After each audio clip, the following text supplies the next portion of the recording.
An Jabir anna Nabiy sallallahu alaihi wasallam nahara salasan wa sittina wa amara aliyan ayyadbaha al-baqi. Jabir bin Abdullah menceritakan, takala Rasulullah hajatul wada, Pak, haji perpisahan di tahun ke-10 Hijriah. Di tanggal 10, Rasulullah sallallahu alaihi wasallam menyembelih hewan kurban berupa onta sebanyak 100 ekor. 100 ekor ini 63 ekor beliau sembelih dengan tangannya sendiri. Tapi tentu dengan cara nahar. Nahar itu, Pak, ontanya posisi berdiri. Kemudian disembelih bagian bawah tenggorokan. Ini namanya apa? Nahar. Fasholli li rabbika wanhar. Paham? Kalau zabah itu menyembelih bagian atas tenggorokan. Paham? Bagian atas. Dan harus putus apa, Pak? Saluran pernapasan, tenggorokan, kemudian urut nadi yang ada di kiri kanan itu. Ini yang membuat nanti darah memuncrat keluar yang menyebabkan daging sembelihan tersebut enak. Paham? Kalau sekiranya qadarullah nih, kita nyembelih kok sudah berkali-kali dipakai pisaunya nggak bisa. Akhirnya sapinya ngamuk. Paham? Rontak-rontak, nggak bisa dikendalikan lagi. Maka jalan ketiga adalah di akor. Di akor itu, Pak, diambil balok 55 gitu, dipukul kepalanya atau badannya. Paham? Kalau dia nanti jatuh pingsan masih sempat disembelih. Paham? Bismillah. Ingat, Pak, dalam penyembelihan yang wajib hanyalah ucapan bismillah. Allahu Akbar, ini hukumnya sunnah. Allahumma taqabbal hadhihi min, ya Allah terimalah ini dari Pak Amir, dari Pak ini juga hukumnya sunnah. Paham? Nggak perlu harus pakai bin. Paham?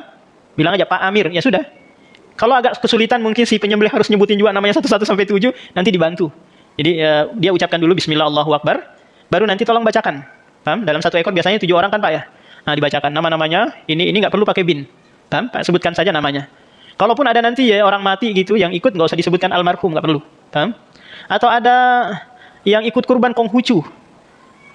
Jackie Chan mungkin yang ikut yang ikut kurban. Ya silahkan disertakan Jackie Chan mungkin, Batman atau apalah gitu, nggak ada masalah. Paham? Jadi kalau sekiranya kita dapati, Pak, ada yang orang Kristen atau ada orang Cina ikut juga urunan kurban, terima saja, Pak. Paham? Terima saja. Kenapa? Karena 1 ekor sapi itu setara dengan 7 ekor kambing. Paham? Jika nanti ada 4 muslimnya, 3 non muslimnya, nggak ada masalah. Muslimnya berarti 4 ekor kambing, 3-nya berarti apa? Untuk sedekah biasa, bukan kurban. Paham? Ini kalau ada apa? Kalau ada Cina atau orang Kristen yang mau berkurban. Kadang kita dapati banyak sekarang, Pak, orang Cina itu ikut kurban, ikut juga Jumat Berkah. Paham? Karena mereka rasakan dari Jumat Berkah itu tokonya laris. Karena memang, Pak, Allah balas dia di dunia dengan dilancarkan rezekinya. Allah balas juga kelak di akhirat dengan diringankan azabnya.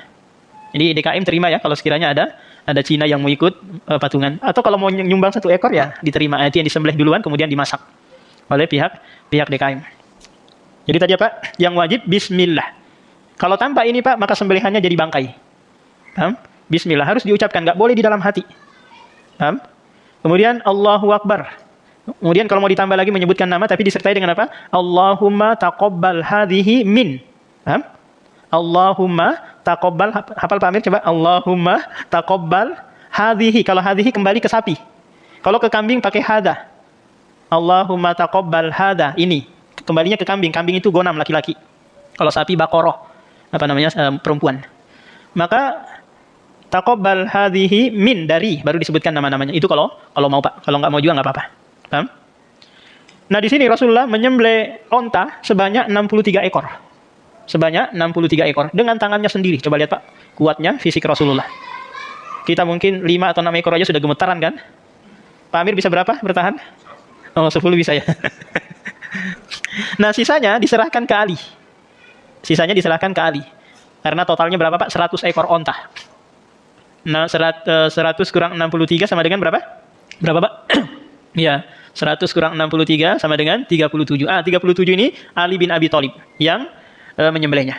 Lihat, Pak, di sini Rasulullah dan Ali sebagai perwakilan dari apa? Pengurban-pengurban yang lain. Tapi pengurban-pengurban ini semuanya jamaah haji. Paham? Jamaah haji. Maka hewan kurbannya nanti disebut dengan hadiyu.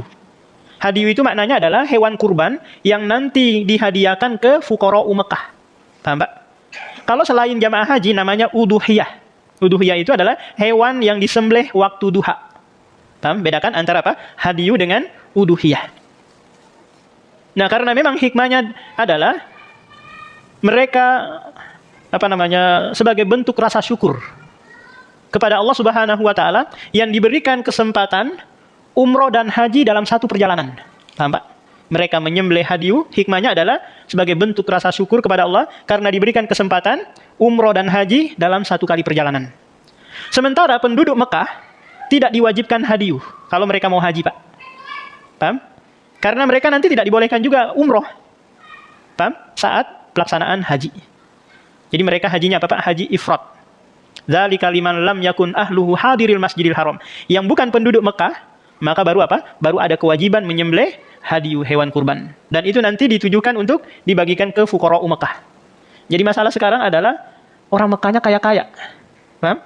Nah, akhirnya muncul apa namanya ide gitu dialihkan ke Indonesia. Hewan kurbannya dialihkan ke Indonesia.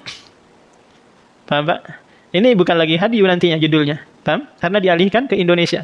Belum lagi dikorupsi nanti di Indonesia. Nggak disembelih, akhirnya kemana uang itu wallahu alam. Akhirnya apa? Dam-dam, hadiyu-hadiyu nggak terrealisasikan.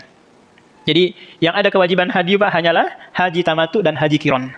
Karena kedua-duanya menjalankan umroh dan haji sekali perjalanan. Beda dengan haji ifrat. Haji ifrat tidak ada kewajiban hadiyu karena dia hanya haji tok saja.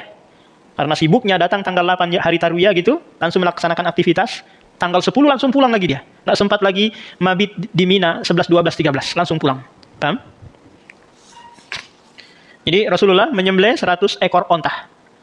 Kalau kali 7, Pak, berarti berapa orang ini? 100 kali 7. Berarti apa? 700. Berarti sisanya membawa hewan kurban. Paham? Sisanya apa? Sisanya membawa hewan kurban sendiri, bukan apa? Bukan onta. Ada yang bawa sendiri kambing gitu, Pak. Karena Rasulullah di sini patungan. Kemudian setelah disembelih semua, Pak, maka Rasulullah menyuruh sahabat untuk mengambil dari setiap ekornya sedikit, kemudian dimasukkan ke dalam panci, dimasak, kemudian dimakan nanti. Di setiap pengurban, sunnahnya apa, Pak? Memakan dari hewan kurbannya. Paham? Ini sunnah.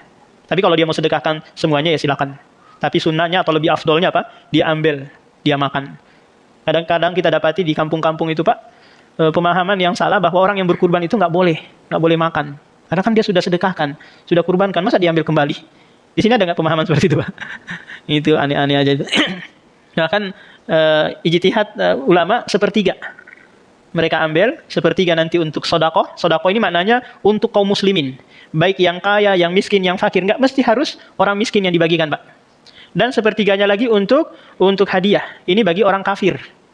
Paham? Dikasih mereka agar mereka tertarik ke dalam Islam.